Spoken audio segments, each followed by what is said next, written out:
Hello, my name is Mustafa and this is Fingerstyle Academy, and welcome to another tutorial on this channel. Today we'll take a look at a very easy piece to play called Dance of the Zeros. From the title, you should deduct that this piece is made up entirely of open notes, which might make you think it is easy to play technically speaking.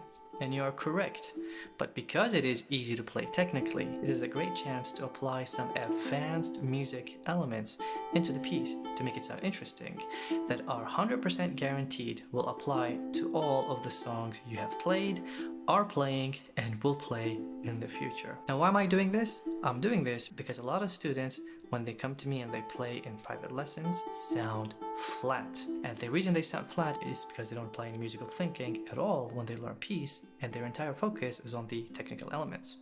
And while technical elements are important and they are difficult to master, it's important to add musical elements as well, otherwise you always sound boring. And there's nothing worse than spending 3-4 weeks learning a piece and still sounding bad. So with that in mind, I want to give a quick shout out to Choan Galvez for allowing me to use this piece in the tutorial and sharing the music on the screen. Please give him a big thank you by going to his website in this video description and buying the piece. All the elements that I'm going to discuss here are discussed in my ukulele fretboard harmony course, which is a theory course. So if you feel like you want to learn more about this stuff and how to use theory in your interpretation, that course is the perfect course for you. With that in mind, let's get started.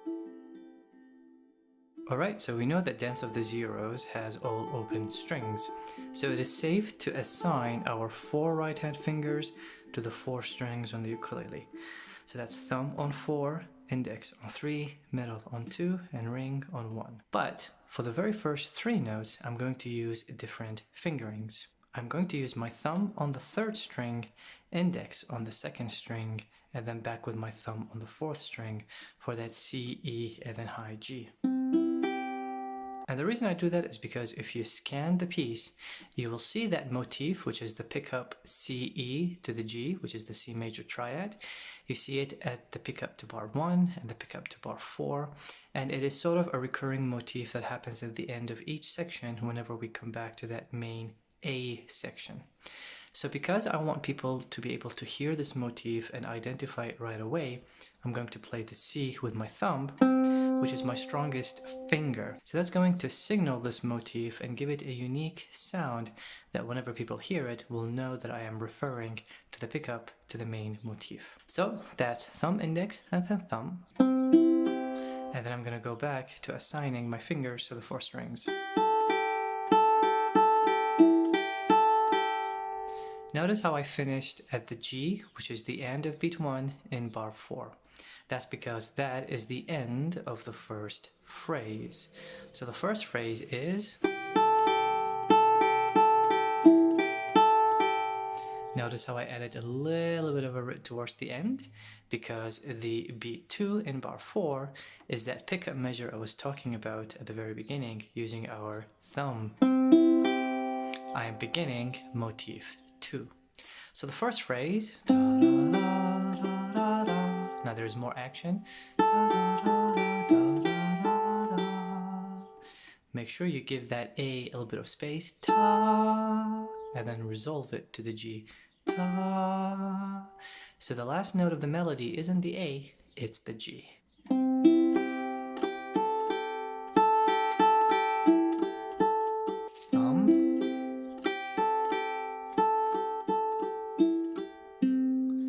Bar 8, that resolution is the C. So notice how in bar 4, the melody ends on the weaker beat of beat 1 and it ends on a G, which is the dominant of C major. We're in the key of C major. And then when it comes back, the answer to that question is to play the tonic, which is the C note. So when you play it, make sure you acknowledge that you have a question phrase and an answer phrase. But most importantly is that for the majority of music you're playing right now, the structure is embedded within it of a question and an answer phrase. You just have to acknowledge where they are. And most students don't, which makes them sound flat. So that's question,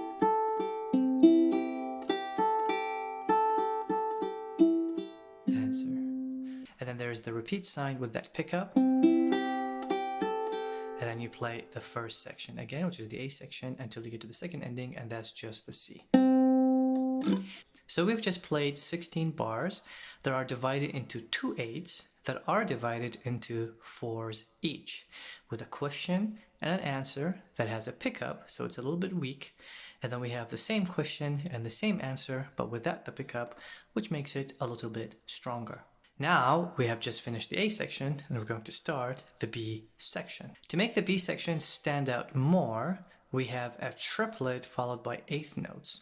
The triplets are a variety of rhythm that are different from the A section. So when people hear it, they will know we are in the B section. So it is extremely important you nail that triplet. So if you're counting 1, 2, 1, 2, and your eighth notes are 1 and 2 and 1 and 2, and your triplet will be triplet 2 and triplet 2 and 1 and 2 and 1, 2, triplet 2 and triplet 2 and for fingerings, that's ring, thumb, and middle. Triplet, triplet, triplet, triplet. So the B section is really just about that triplet standing out and making it different from the A section. One thing to keep in mind though is that the B section is also made up of 16 bars, with 8 bars divided into 4 bars each, having a question, answer, question, answer. So those questions are, that's the question because it's the G, that's the dominant note, and that's my answer. Notice how the first answer is stronger and the second answer is the weaker one because it has that pickup to it.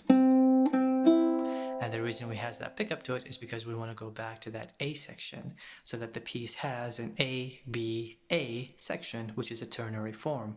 Now we're just playing that A section.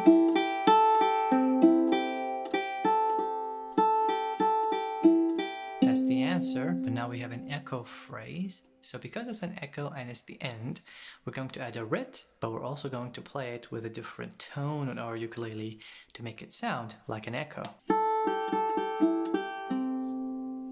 So when you play that ending, it's section A,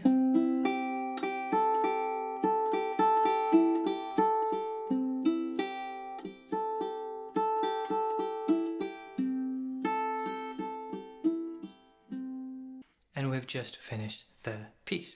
So what you want to watch out for is that pickup motif and how to isolate it using your thumb index and instead of simply assigning your fingers. You want to make sure you're aware of your question phrases and answering phrases, and you want to make sure you bring out the B section using the triplets so that we can hear the A moving to the B and then moving back to the A section.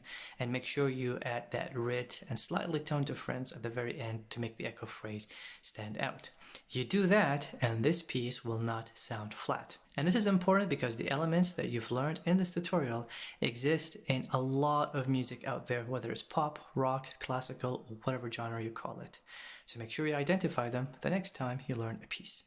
This song really should take you less than 3 days to learn, possibly 1 week to be able to perform it in front of others. Good luck.